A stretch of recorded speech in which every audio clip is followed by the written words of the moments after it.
The Badass Teachers Association. And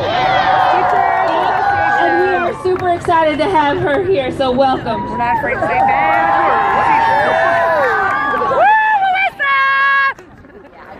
Before I begin, I'd like to take a moment to honor the Erie Indians who lived on this land long before any of us arrived.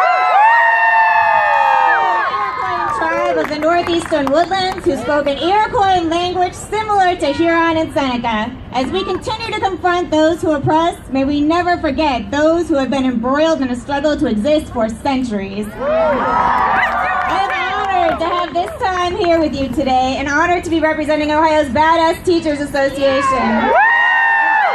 Educators who are fighting for the public schools all our children deserve.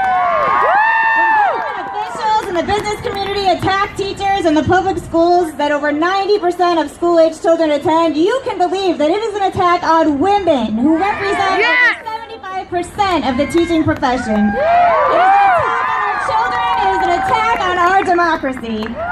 As a mother, as an educator, and as a woman, I recognize that it is this alliance among women and our friends that is the worst fear of those holding power, and what I like to refer to as our system of electile dysfunction. And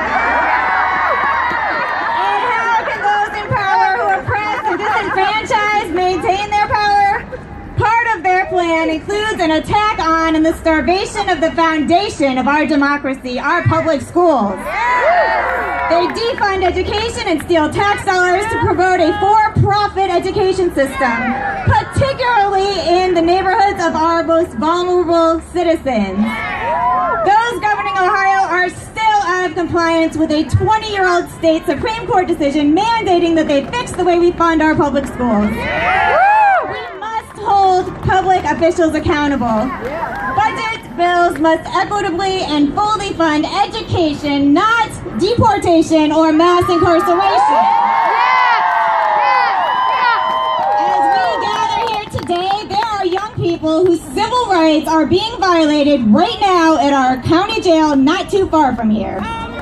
These young people have been identified as individuals with learning disabilities, and even though federal law demands that these young people be offered services for their specific educational needs, the county and city that detains them continues to violate federal law by not offering these already. Perhaps those in power restrict access to education because it is essential to human liberation. An uneducated or poorly educated populace is much easier to manipulate and control. Liberation, we must all continue to fight to dismantle oppressive practices like high-stakes standardized testing in schools, practices placed upon us by legislators and corporate interests without any regard for what is best for our children. Ohio is one of only 14 states in the country that still requires students to pass tests not created by their classroom teachers in order to graduate or be promoted.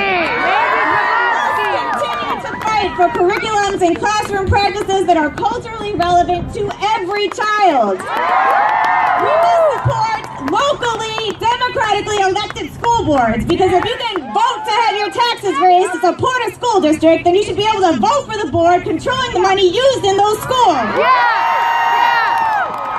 We call for an end to harsh zero-tolerance policies and the policing of our children in schools, and instead call for the implementation of restorative practices that do not disproportionately put children of color on a school-to-prison pipeline.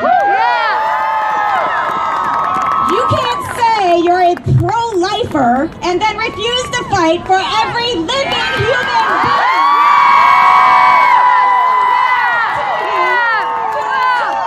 Safe quality schools, safe communities, safe water, safe housing, and safe neighborhoods, and to have a police force who protects and serves. When I became pregnant with my eldest son at the age of 17, it was education that helped remove me from a life otherwise destined for dependence on public assistance.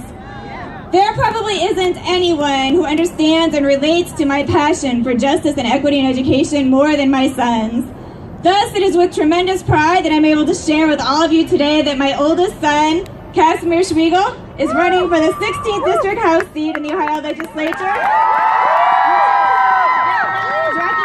Fairview Park with Olmsted and Westlake with my full support, of course. Not only do education activists take their power to the polls, but sometimes their kids are inspired to actually get their names on the ballot. Before I go, I plead with all of you to remain vigilant and diligent in the fight for our public schools. Liberty and justice for all depend upon it. Thank you.